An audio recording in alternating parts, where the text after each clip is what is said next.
Good morning friends. இது உங்கள் friends police academy. Daily கண்டவர்ஸில் இன்றைக்கி என்ன பார்க்க போகிறோம்னு பார்த்தீங்கன்னா நவம்பர் 29 2024 வெள்ளிக்கிழமை இன்றைக்கி கண்டவர்ஸ் தான் பார்க்க போகிறோம். இதுக்கு முன்னாடி பார்த்தீங்கன்னா நம்ம டெய்லி கண்டவர்ஸ் வீடியோ அப்லோட் பண்ணிருக்கோம். பார்க்காதவங்க பார்த்து வச்சுக்கோங்க.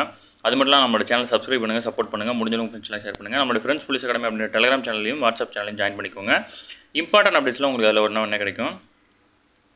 நம்ம கரண்ட் அஃபேர்ஸ் பார்க்க முடியும் பார்த்தீங்கன்னா 2025ஆம் ஆண்டு பார்த்தீங்கன்னா தமிழ்நாடு காவல்துறையில் பார்த்தீங்கன்னா 6000க்கும் மேற்பட்ட காலி பணியிடங்கள் நிரப்பியிருக்காங்க. இதில் பார்த்தீங்கன்னா 2ஆம் நிலை காவலர்கள் மட்டும் பார்த்தீங்கன்னா 5000க்கும் மேற்பட்ட காலி பணியிடங்கள் இருக்குது. இதுக்காக பார்த்தீங்கன்னா நம்ம அகாடமி சார்பாக இந்தியன் அப்புறம் பார்த்தீங்கன்னா லத்தி அப்படின்னு 2 டெஸ்ட் பேஜ் லான்ச் பண்ணியிருக்கோம். இதில் பார்த்தீங்கன்னா மொத்தம் உங்களுக்கு 60க்கும் மேற்பட்ட தேர்வுகள் கிடைக்கும், 6000க்கும் மேற்பட்ட வினாக்கள் கிடைக்கும். இதுக்கான அட்மிஷன் போயிட்டு இருக்கு. முதல் தேர்வு பார்த்தீங்கன்னா டிசம்பர் 1ஆம் தேதி பார்த்தீங்கன்னா தொடங்குறது. சரிங்களா? இந்த டிசம்பர் 1ஆம் தேதி தொடங்குற தேர்வுக்காக பார்த்தீங்கன்னா கட்டண சலுகைக்காக பார்த்தீங்கன்னா ஒரு மாதிரி தேர்வு ஒன்று நடத்துகிறோம். இது முழுக்க ஆன்லைனில் தான் இருக்கும். இந்த தேர்வை நீங்கள் எழுதி பார்க்கணும் அப்படின்னா டிஸ்கிரிப்ஷனில் வாட்ஸ்அப் லிங்க் கொடுக்குறேன், அதில் ஜாயின் பண்ணிக்கோங்க. அந்த டெஸ்ட்டுக்கு உண்டான பார்த்தீங்கன்னா ப்ரொசீஜர் எல்லாமே அந்த குரூப்பில் தான் உங்களுக்கு கொடுப்பாங்க. நீங்கள் அதை பார்த்து ஃபாலோ பண்ணி அந்த டெஸ்ட் எழுதுங்க. அந்த டெஸ்ட்டில் பார்த்தீங்கன்னா உங்களுக்கு கட்டண சலுகை தகுதியாகிட்டு இருக்கீங்க அப்படின்னா அவங்களே உங்களுக்கு கால் பண்ணி சொல்லுவாங்க. சரிங்களா? அதேமாதிரி பார்த்தீங்கன்னா இந்த ஷெடியூலும் கீழே டிஸ்கிரிப்ஷனில் கொடுக்குறேன். இதை வியூ பண்ணி பாருங்கள். உங்களுக்கு எந்த டெஸ்ட் பேஜில் நீங்கள் ஜாயின் பண்ணணும் அப்படின்னு ஃபிக்ஸ் பண்ணிக்கோங்க. அதுக்கு தகுந்த மாதிரி டெஸ்ட் எழுதி முடிச்சோன்னா நீங்கள் தாராளமாக ஜாயின் பண்ணிக்கலாம். அதேமாதிரி நீங்கள் லத்தி டெஸ்ட் பேஜை பார்த்தீங்கன்னா மொத்தம் உங்களுக்கு 45க்கு மேற்பட்ட வினாக்களும் 45க்கு மேற்பட்ட தேர்வுகளும் 4500க்கும் மேற்பட்ட வினாக்களும் இதில் உங்களுக்கு கிடைக்கும். இதுக்கான அட்மிஷனும் போயிட்டுருக்கு. இதனுடைய முதல் தேர்வு பார்த்தீங்கன்னா டிசம்பர் 1ஆம் தேதி தான் தொடங்குது. சரிங்களா? இதில் பார்த்தீங்கன்னா இந்த ஷெடியூல்லையோ அல்லது உங்களுக்கு அந்த தேர்வில் ஏதாவது சந்தேகம் இருந்துச்சுன்னா ஸ்க்ரீனில் இருந்த நம்பருக்கு கால் பண்ணுங்கள். கண்டிப்பாக நாங்கள் பார்த்தீங்கன்னா உங்களுக்கு கண்டிப்பாக ரிப்ளை பண்ணுவோம். சரிங்களா? உங்களுக்கு எந்த டவுட் இருந்தாலும் நீங்கள் இந்த ஸ்க்ரீனில் தெரிந்த நம்பருக்கு நீங்கள் கால் பண்ணலாம். ஓகேங்களா? நான் அந்த வீடியோவையும் பார்த்தீங்கன்னா அட்டாச் பண்ணுறேன். அதில் பார்த்தீங்கன்னா உங்களுக்கு எந்த சந்தேகம் இருந்தாலும் நீங்கள் அந்த அகாடமியோட நம்பருக்கு காண்டாக்ட் பண்ணலாம். இந்த தேர்வு 30ஆம் தேதி, அதாவது பார்த்தீங்கன்னா 30ஆம் தேதி மாலை 6 மணிக்கு அந்த தேர்வு நடக்கும்.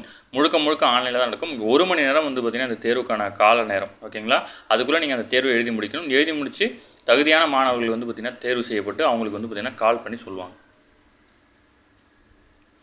வாங்க ஃப்ரெண்ட்ஸ், இன்றைக்கி கரண்ட் அஃபேர்ஸ் பார்த்துடலாம். அடுத்து வாக்கப் மசோதாவினுடைய கூட்டுக்குழுவினுடைய பதவி காலம் பார்த்திங்கன்னா நீட்டிக்கப்பட்டிருக்கு. ஓகேங்களா? இதற்கான தீர்மானத்தை கூட்டுக்குழுவினுடைய தலைவரும் பாஜக எம்பியுமான ஜெகதாம்பிகா பால் பார்த்திங்கன்னா மக்களவையில் பார்த்திங்கன்னா இந்த தீர்மானத்தை கொண்டு வந்திருக்கிறாங்க. ஓகேங்களா? இதில் பார்த்திங்கன்னா வாக்கப் வாரிய மசோதா அப்படின்னா என்னென்னு பார்த்திங்கன்னா நாடு முழுவதும் முஸ்லீம்கள் தொண்டு பணிகளுக்கு அர்ப்பணிக்கப்படும் வாக்கப் சொத்துக்களை பார்த்திங்கன்னா மாநிலங்கள் அளவில் வாக்கப் வாரியங்களிலிருந்து நிர்வகிக்கிறாங்க. இதில் சில மாற்றங்களை கொண்டு வரதான் இந்த வாக்கப் வாரிய மசோதா. இதுக்கு எதிர்ப்பு தெரிவித்து தான் பார்த்திங்கன்னா மக்களவையில் பார்த்திங்கன்னா கடும் அமளியில் பார்த்திங்கன்னா எதிர்க்கட்சிகள் ஈடுபடுறாங்க. அடுத்து பிரியங்கா காந்தி பார்த்திங்கன்னா வயநாடு எம்பியாக பார்த்திங்கன்னா பதவியேற்றிருக்கிறாங்க. ஓகேங்களா? பிரியங்கா காந்தி பார்த்திங்கன்னா வயநாடு தொகுதியில் பார்த்திங்கன்னா எம்பியாக இருக்கிறாங்க. அதை மட்டும் ஞாபகம் வச்சுக்கோங்க, வேறு எதுவும் கேட்க மாட்டாங்க. அடுத்து நீர்மூழ்கி கப்பல் பார்த்திங்கன்னா 3500 கிலோமீட்டர் பாயும் ஏவுகணை சோதனை பார்த்திங்கன்னா வெற்றி அடைஞ்சிருக்கு. நீர்மூழ்கி கப்பலிலிருந்து 3500 கிலோமீட்டர் தொலைவுள்ள பாய்ந்து அங்கே இருக்கிற இலக்கை பார்த்திங்கன்னா அழிக்கக்கூடிய பாலிஸ்டிக் ரக ஏவுகணை பார்த்திங்கன்னா இந்தியா பார்த்திங்கன்னா வெற்றிகரமாக பார்த்திங்கன்னா பரிசோதனை பண்ணியிருக்காங்க. ஓகேங்களா? K4 அப்படின்ற பிரிவை சேர்ந்த இந்த ஏவுகணை பார்த்திங்கன்னா அணு ஆயுதங்களை செலுத்த முடியும். ஓகேங்களா? இதன் மூலம் அணு ஆயுத ஏவுகணையில் பார்த்திங்கன்னா நிலம், ஆகாயம், ஆழ்கடல் என 3 இடத்துலையும் பார்த்திங்கன்னா இந்த தாக்குதல் நடத்தும் திறன் கொண்ட நாடுகளுடைய பட்டியல் பார்த்திங்கன்னா இந்தியாவும் இணைஞ்சிருக்குது. ஓகேங்களா?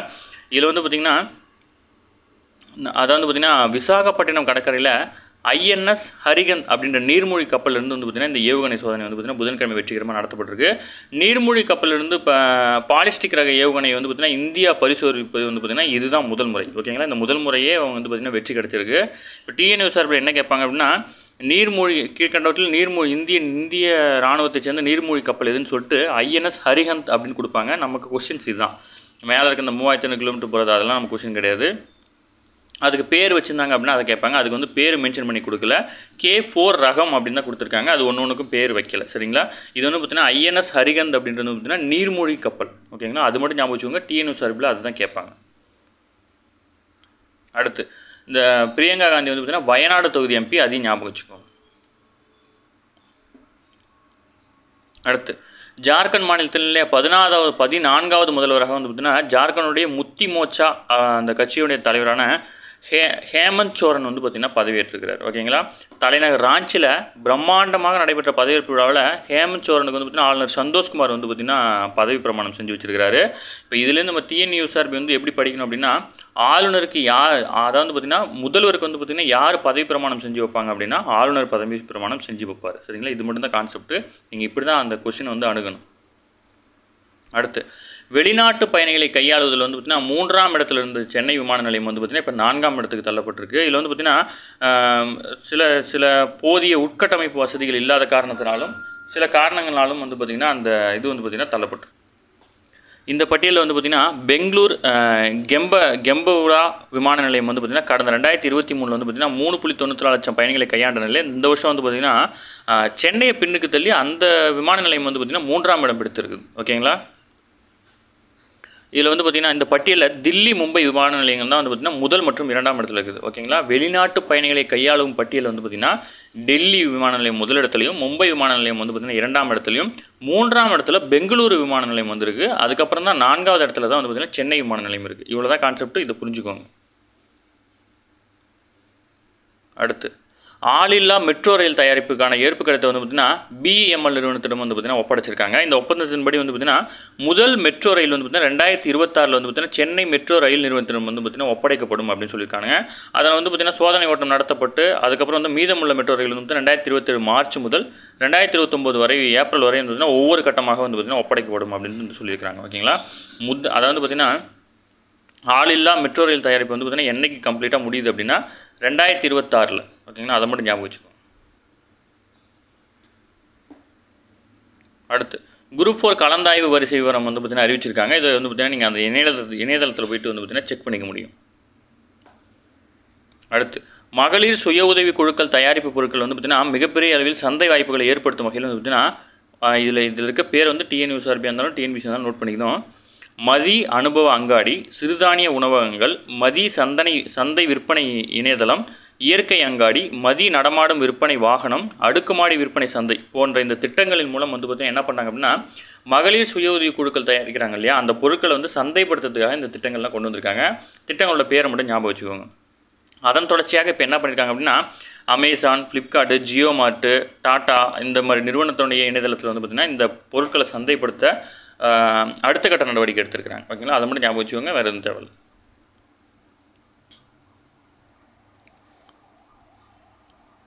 அடுத்து கடந்த 7 ஆண்டுகள் வந்து பார்த்திங்கன்னா வேலைக்கு செல்லும் பெண்களினுடைய எண்ணிக்கை வந்து பார்த்திங்கன்னா இந்திய அளவில் வந்து பார்த்திங்கன்னா இரட்டிப்பாக இருக்கிறதா சொல்லியிருக்காங்க. அந்த தரவுகளின்படி வந்து பார்த்திங்கன்னா 2017-18ஆம் ஆண்டில் 22% இருந்த வேலைக்கு செல்லும் பெண்களுடைய சதவீதம் வந்து பார்த்திங்கன்னா 2023-24 40.3% இருக்குது. ஓகேங்களா?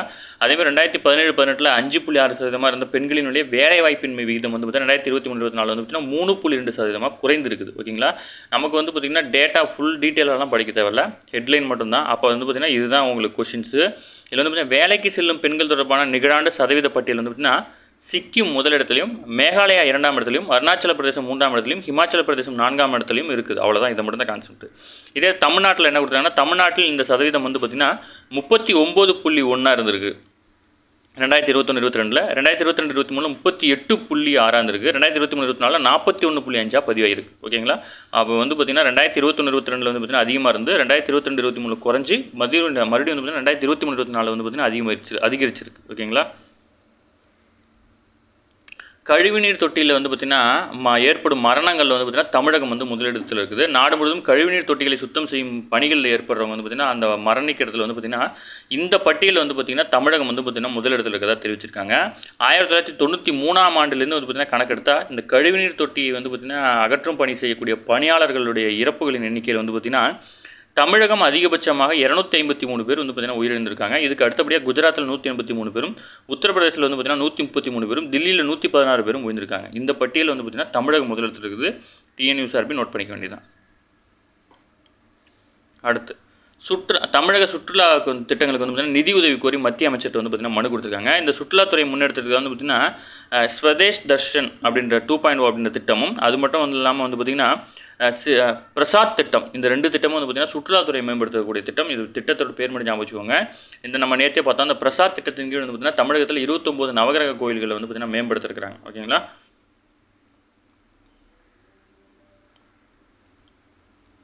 அடுத்து 29வது பருவநிலை உச்சி மாநாடு வந்து பார்த்திங்கன்னா எங்கே நடந்துச்சு அப்படின்னா அர்பஜைஜானோட தலைநகர பாகுவில் நடந்துச்சு. இது மட்டும் தான் முக்கியமான கொஸ்டின், அதை மட்டும் ஞாபகம் வச்சுக்கோங்க. 29வது பருவநிலை உச்சி மாநாடு 2024 எங்கே நடந்துச்சுன்னா அர்பஜைஜானோட தலைநகர் பாகுவில் நடைபெற்றுச்சு. ஓகேங்களா? இப்போ TNUSRB என்ன கேட்பாங்கன்னா இந்த கொஷின்ஸை இது இப்படியே கேட்காம அர்பஜைஜானோட தலைநகரம் எது அப்படின்னு கூட கேட்பாங்க. சரிங்களா? அர்பஜைஜானோட தலைநகரம் எதுனா பாகு. இந்த பேர் ஞாபகம் வச்சுக்கணும், வேறு வழி இல்லை. ஓகேங்களா? கொஷின்ஸ் எப்படியும் கேட்பாங்க.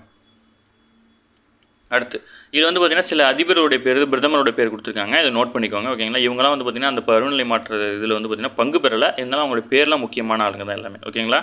அமெரிக்க அதிபர் ஜோ பைடன், சீன அதிபர் ஷி ஜின்பிங், பிரான்ஸ் அதிபர் இமானுவேல் மேக்ரான், ஜெர்மன் பிரதமர் ஓலாப் ஷோல்ஸ், அப்புறம் வந்து பார்த்திங்கன்னா இந்திய பிரதமர் நரேந்திர மோடி. இவங்களாம் வந்து பார்த்திங்கன்னா அதில் பங்கேற்கல. பிரதமருடைய பேர்லாம் கண்டிப்பாக நோட் பண்ணி வச்சுக்கணும். இந்த பேர் எல்லாமே இம்பார்ட்டன் தான், டிஎன்யூ சார்பில் கேட்பாங்க. அடுத்து ஐரோப்பிய செயற்கைக்கோளுடன் டிசம்பர் 4 வந்து பார்த்திங்கன்னா விண்ணில் வந்து பார்த்திங்கன்னா SLV C-59 அப்படின்ற ராக்கெட் வந்து பாயிருக்குது. சூரியனின் புறவெளி ஆய்வு செய்வதற்காக உருவாக்கப்பட்ட ஐரோப்பிய விண்வெளி மையத்தின் ப்ரோபா 3 அப்படின்ற செயற்கைக்கோளை வந்து பார்த்திங்கன்னா PSLV-C அப்படின்ற 59 அப்படின்ற ராக்கெட் மூலம் வந்து பார்த்திங்கன்னா இந்தியா ஏவ இருக்குது. இது வந்து பார்த்திங்கன்னா இந்தியாவில் விண்வெளி ஆய்வு மையத்தின் இஸ்ரோவின் கீழ் செயல்படும் நியூ ஸ்பேஸ் இந்தியா லிமிடெட் அப்படின்ற நிறுவனம் வந்து பார்த்திங்கன்னா வெளிநாட்டு செயற்கைக்கோளை வந்து பார்த்திங்கன்னா விண்ணுக்கு அனுப்புறது தான் அவங்களுடைய வேலை. இது வரைக்கும் வந்து பார்த்திங்கன்னா 430க்கும் மேற்பட்ட வெளிநாட்டு செயற்கைக்கோளை வந்து பார்த்திங்கன்னா விண்ணுக்கு அனுப்பிச்சிருக்காங்க. அந்த வகையில் வந்து பார்த்திங்கன்னா இதை அனுப்புகிறாங்க. ஓகேங்களா? அடுத்து இந்தியா தற்போது இராணுவ தளவாடங்கள் வந்து பார்த்திங்கன்னா 100க்கும் மேற்பட்ட நாடுகளுக்கு வந்து பார்த்திங்கன்னா ஏற்றுமதி செய்கிறது. கடந்த 10 ஆண்டுகளில் வந்து பார்த்திங்கன்னா இந்திய இராணுவ தளவாடங்கள் ஏற்றுமதி வந்து பார்த்திங்கன்னா 30% அதிகரிச்சிருக்கு. ஓகேங்களா? இதுக்கு முக்கியமான காரணம் வந்து பார்த்திங்கன்னா மேக் இன் இந்தியா திட்டம். ஓகேங்களா?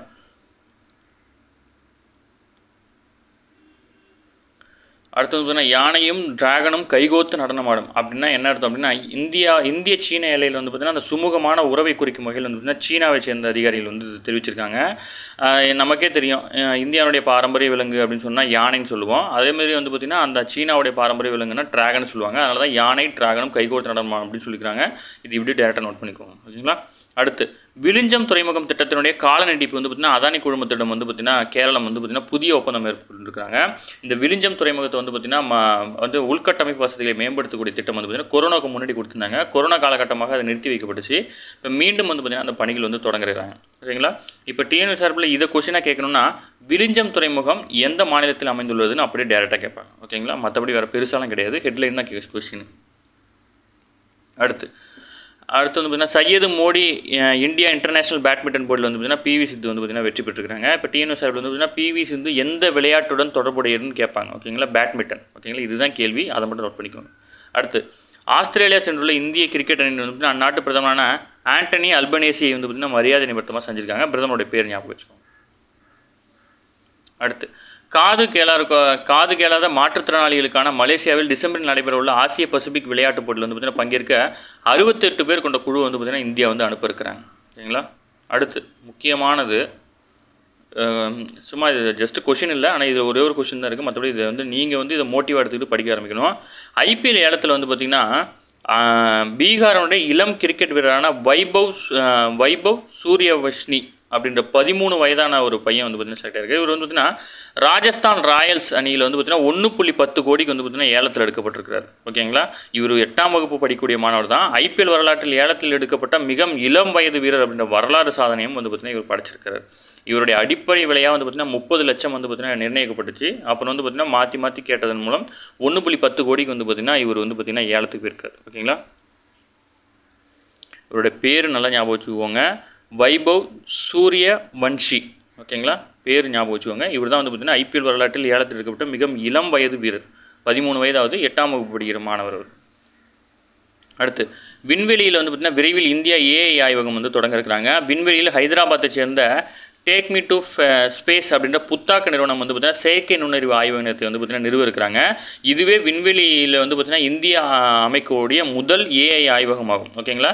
இதில் வந்து பார்த்திங்கன்னா ஆர்பிட் லேப் அப்படின்னு ஒன்று உருவாக்குறாங்க. இது எதுக்கு அப்படின்னா சுற்றுச்சூழல் பாதுகாப்பு, காடுகள் அழித்தல் கண்காணிப்பு, கடல்சார் பணிகளை மேற்பார்வை, கரியமில வாயு உமிழ்வை கண்டறிதல் உள்ளிட்ட புவி கண்காணிப்பு நடவடிக்கைகள் தொடர்பாகவும் MOD அது வெளியிடும் AI தரவுகளை வந்து பார்த்திங்கன்னா ஆர்பிட் லேப் அப்படின்ற வலைதளத்தில் வந்து பார்த்திங்கன்னா பெறலாம். ஓகேங்களா? ஆர்பிட் லேப் அப்படின்னா என்னென்னு கேட்பாங்க. இது ஒரு வலைதளம். இது வந்து பார்த்திங்கன்னா செயற்கைக்கோள் தொடர்பான வலைதளம் அப்படின்றது மட்டும் ஞாபகம் வச்சுக்கோங்க, வேறு எதுவும் தேவையில்லை. அடுத்து இது வந்து பார்த்திங்கன்னா ஆரஷ்னிக், அதாவது வந்து பார்த்திங்கன்னா நேற்று வந்து பார்த்திங்கன்னா ரஷ்ய அதிபர் வந்து பார்த்திங்கன்னா தெரிவிச்சிருந்தார். அவங்கக்கிட்ட இருக்கிற அந்த ஏவுகணையுடைய பேர் சொல்லியிருந்தார். ஓகேங்களா? ஆரஷ்னிக் அப்படின்ற ஏவுகணை. இதனுடைய மாதிரி படங்கள் வந்து வெளியிட்டிருக்கிறாங்க. இது வந்து பார்த்திங்கன்னா அதனுடைய அதிகாரப்பூர்வ படம் இல்லை, மாதிரி படங்கள் தான் இருக்குது. ஓகேங்களா? இது நமக்கு தேவையில்லை, அந்த ஆரஷ்னிக் ஏவுகணை மட்டும் ஞாபகம் வச்சுக்கோங்க. ஓகே ஃப்ரெண்ட்ஸ், இன்றைக்கி கரண்ட் அஃபேர்ஸ் அவ்வளோ தான். இதை தாண்டி எதுவுமே கேட்க மாட்டாங்க. டெய்லி கரண்ட் அஃபேர்ஸ் டெய்லி பார்த்துருங்க. அப்போ தான் மந்த்லி வீக்லி படிக்கும்போது உங்களுக்கு ஈஸியாக இருக்கும். நம்ம சேனலை சப்ஸ்கிரைப் பண்ணுங்கள், சப்போர்ட் பண்ணுங்கள். முடிஞ்சவங்க ஃப்ரெண்ட்ஸ்லாம் ஷேர் பண்ணுங்கள். நம்மளோட ஃப்ரெண்ட்ஸ் போலீஸ் அகாடமி டெலிகிராம் சேனலையும் வாட்ஸ்அப் சேனல் ஜாயின் பண்ணிக்கோங்க. நீங்கள் வந்து 2025ஆம் ஆண்டு வந்து பார்த்தீங்கன்னா காவல் தேர்வுக்கு தான் படிக்கிறீங்க அப்படின்னா தாராளமாக நீங்கள் இந்த டெஸ்ட் பீரியட் ஜாயின் பண்ணிக்கலாம். உங்களுக்கு இந்த ஷெடியூல் வந்து டிஸ்கிரிப்ஷனில் கொடுக்குறேன். அதேமாதிரி வந்து பார்த்தீங்கன்னா அந்த கட்டண சலுகை தேர்வோட வாட்ஸ்அப் லிங்க்கும் வந்து டிஸ்கிரிப்ஷனில் கொடுக்குறேன். நீங்கள் வந்து வியூ பண்ணி அதில் ஜாயின் பண்ணிக்கோங்க. தேர்வு சும்மாவாச்சும் எழுதி பாருங்கள். ஓகேங்களா? 100 கேள்விகள் இருக்கும். சும்மாவாச்சும் எழுதி பாருங்கள். உங்களுக்கு ஒரு நாலேஜ் கிடைக்கும். சரிங்களா? இந்த ஷெடியூலில் உங்களுக்கு எந்த டவுட் இருந்தாலும் ஸ்க்ரீனில் தெரியும் இந்த நம்பருக்கு நீங்கள் தாராளமாக கால் பண்ணலாம். 2 டெஸ்ட் பேட்சுமே இருக்குது. இந்தியன் டெஸ்ட் பேட்சில் 60க்கும் மேற்பட்ட தேர்வுகளும், லத்தி டெஸ்ட் பேட்சில் 45க்கும் மேற்பட்ட தேர்வுகளும் உங்களுக்கு கிடைக்கும். நீங்கள் ஷெடியூலை ஃபுல்லாக வியூ பண்ணி படித்து பார்த்துட்டு நீங்கள் தாராளமாக ஜாயின் பண்ணிக்கலாம். சரிங்களா? Thank you friends.